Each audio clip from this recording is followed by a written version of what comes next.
ಅಮ್ಮ, ಅಂತರಂಗದಲ್ಲಿ ಅದೆಷ್ಟೋ ಕಹಿ ಘಟನೆಗಳು ಇದ್ದರೂ ಕೂಡ ತುಟಿಯ ಅಂಚಿನಲ್ಲಿ ಸಿಹಿಯಾದ ಮಾತುಗಳನ್ನು ಆಡುವುದಕ್ಕೆ ಮುಂದಾಗ್ತಾ ಇದ್ರಲ್ಲಮ್ಮ. ಬದುಕಲ್ಲ ಮಗ, ಅದಕ್ಕೆ ಹೆಣ್ಣು ಹೃದಯ ಎನ್ನುವುದು ತಾಯಿ.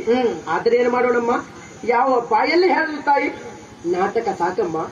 ನಿಮ್ಮ ಜೀವನದಲ್ಲಿ ನಡೆದಂತ ಎಲ್ಲ ಘಟನೆಗಳು, ಜೀವನದ ಎಲ್ಲ ಕಹಿ ಘಟನೆಗಳು ಚೆನ್ನಾಗಿ ನಾನು ನನ್ನ ತಾಯಿಯಿಂದ ಬಲ್ಲವನೇ. ಎಲ್ಲ ವಿಚಾರವನ್ನು ನನ್ನ ತಾಯಿ ನನಗೆ ಹೇಳಿದ್ದಾಳೆ. ಅರಳುವ ಮುಂಚಿತವಾಗಿ ನಿಮ್ಮ ಪ್ರೀತಿಯೊಂದು ಬಾಡಿ ಹೋಯಿತಂತೆ. ನಿಮ್ಮ ಪ್ರೀತಿಯನ್ನು ಕಸಿದು ಕಂಡವಳು ನನ್ನ ಹೆತ್ತವ್ವ ಎನ್ನುವುದಾಗಿ ಚೆನ್ನಾಗಿ ಅರ್ಥ ಮಾಡಿಕೊಂಡವಳಮ್ಮ. ಅಷ್ಟು ಮಾತ್ರವಲ್ಲ, ಸುಖ ಸಂತೋಷದಿಂದ ಇರಬೇಕಾದ ನಿಮ್ಮ ಜೀವನ ಎನ್ನುವುದು ಗೊಂದಲದ ಗೂಡಾಗಿರುವುದಾಗಿ ಚೆನ್ನಾಗಿ ಅರ್ಥ ಮಾಡಿಕೊಂಡಮ್ಮ.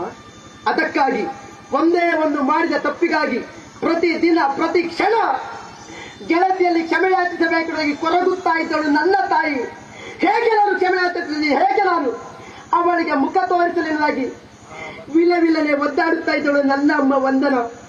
ಆದರೆ ಕೊನೆಗೂ ಅವಳಿಗೆ ನಿಮ್ಮ ಸಮ್ಮುಖದಲ್ಲಿ ಬಂದು ಕ್ಷಮೆ ಯಾಚಿಸುವುದಕ್ಕೆ ಆಗ್ಲಿಲ್ಲಮ್ಮ. ಲೌಕಿಕವಾದಂತ ಪ್ರಪಂಚವನ್ನು ಬಿಟ್ಟು ಅಲೌಕಿಕವಾದಂತ ಪ್ರಪಂಚವನ್ನು ಸೇರಿಕೊಂಡವಳು ನನ್ನ ತಾಯಿ. ತಾಯಿಯ ಪ್ರೀತಿಯಿಂದ ವಂಚಿತರಾದೆ. ಮಾತೆಯ ಮಾತನ್ನು ಉಳಿಸಿಕೊಳ್ಳುವುದಕ್ಕಾಗಿ ಇತ್ತ ಓಡೋಡಿ ಬಂದಿದ್ದೀರಮ್ಮ. ಅಮ್ಮನ ನೋವು ಎಲ್ಲವನ್ನು ಈ ಲೇಖನದ ಮುಖ್ಯವಾಗಿ, ಅಕ್ಷರದ ಮುಖ್ಯವಾಗಿ ಬಿತ್ತರಿಸಿದ್ದಾಳೆ. ಇದು ನೋಡಿ ಅಮ್ಮ, ನೋಡಿ ಅಮ್ಮ.